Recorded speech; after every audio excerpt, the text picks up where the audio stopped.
watching Rogers TV London.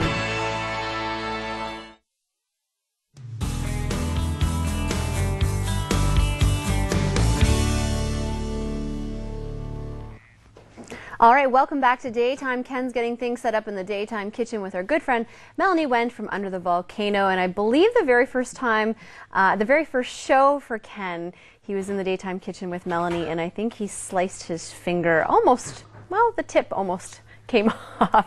Let's cross our fingers that does not repeat itself today. All right, well, a great program through Western University. It's classes without quizzes, and this time around we're chatting all about our children's health. We welcome Jason Gilliland from the Faculty of Social Science at Western University. Now, Jason, I have to you have a couple titles here. Director of Urban Development Program, also Professor of Geography, Health Sciences, and Pediatrics. That's right. Can we start by, first of all, can you tell us what exactly you do and how do those two titles mesh together? Absolutely. Well, I'm a geographer by training, but I study cities. But in particular, I study how the design and planning of cities influences health and well-being of people, particularly children. So pediatrics is there. Okay. All right. So that being said, I mean, what have you found in your research about our community? Well, we found that community design matters. You know, we've all heard the expression, you are what you eat, and we have come to believe that you are where you live. So community design influences our health in a lot of ways. It influences the quality of the air we breathe, our ability to access good places to play, access healthy and affordable food, as well as places just to hang out and refresh. Okay, so is it safe to say then, if we are where we live, yeah. You know, if I live in the north end versus the south end, what's the difference there? Is there a difference? Well, there's differences in all different communities, not necessarily north or south, but there are some neighborhoods that have a high concentration of junk food sites, for example. Okay. And our research has shown that children who go to school in neighborhoods with high concentration of junk food sites are more likely to purchase junk food and are more likely to be obese. Some neighborhoods have higher concentrations of parks, for example, and so our work has found out that accessibility to parks and the quality of parks influences whether children are physically active. Can you tell us some of your findings by chance? I mean, I'm a mom of a 4-year-old. Sure. I actually just last May moved to where I live now, and I moved there because there are, you know, there's some schools and I think a good amount of parks in our area. If I was to move, where would a good area be for me and my 4-year-old? Well, there are good and bad things about every neighborhood in London. I'll say I chose, when I moved here, I chose to live in Wortley Village. And that's a neighborhood that is very walkable. So we have a grocery store on the main street. There's lots of schools. There's lots of parks. And the street system is designed in a way that it's easy to get around.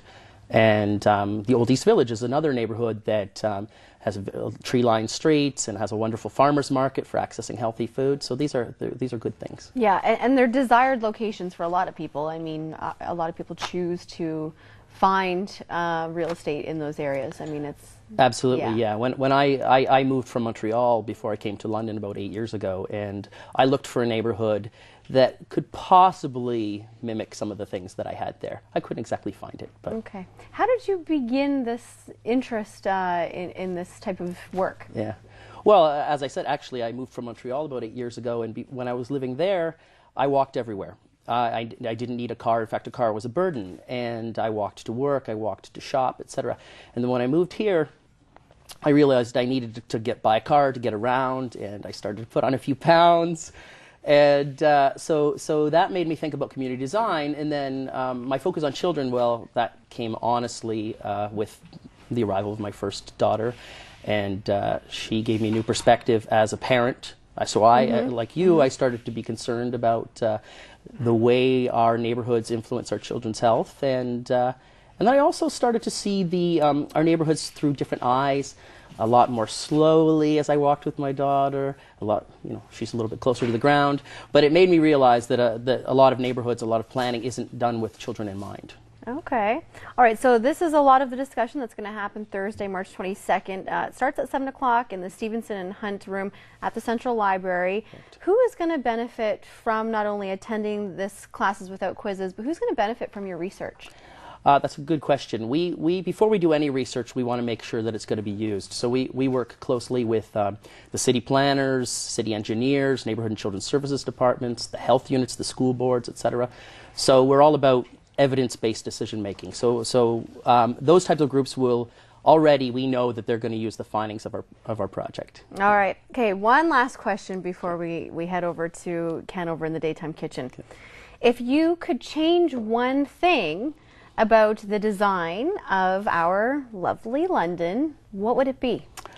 Yeah, that's another good question. I'd like to promote more active transportation, so more walking and biking to get around to school and for purposeful travel. So I think the way that's complicated, but we can provide better infrastructure, so better bike paths, more infrastructure for walking, as well as increase our densities in neighborhoods so that more people live near schools, so we can keep open neighborhood schools and we can keep open neighborhood shops, etc. Okay, and you're still in Wortley Village? I'm still in Wortley Village. It's a good place, isn't it? It's a good place. I like London's Wortley a good Village. place. London is a good place. Well, thank you so much for all your work that you're doing here in our city, and we look forward to Classes Without Quizzes coming up Thursday, March 22nd. Thank you so much. Thank you very much. Okay, it starts at 7 o'clock. Wait, Thursday, March 22nd. That's today. Isn't it today? It's today. Starts at 7 o'clock in the Stevenson and Hunt room at the Central Library. For more information, you can go to the website that's on your screen. You can also follow them on Facebook and on Twitter as well. All right, Ken's standing by, knife in hand, I think.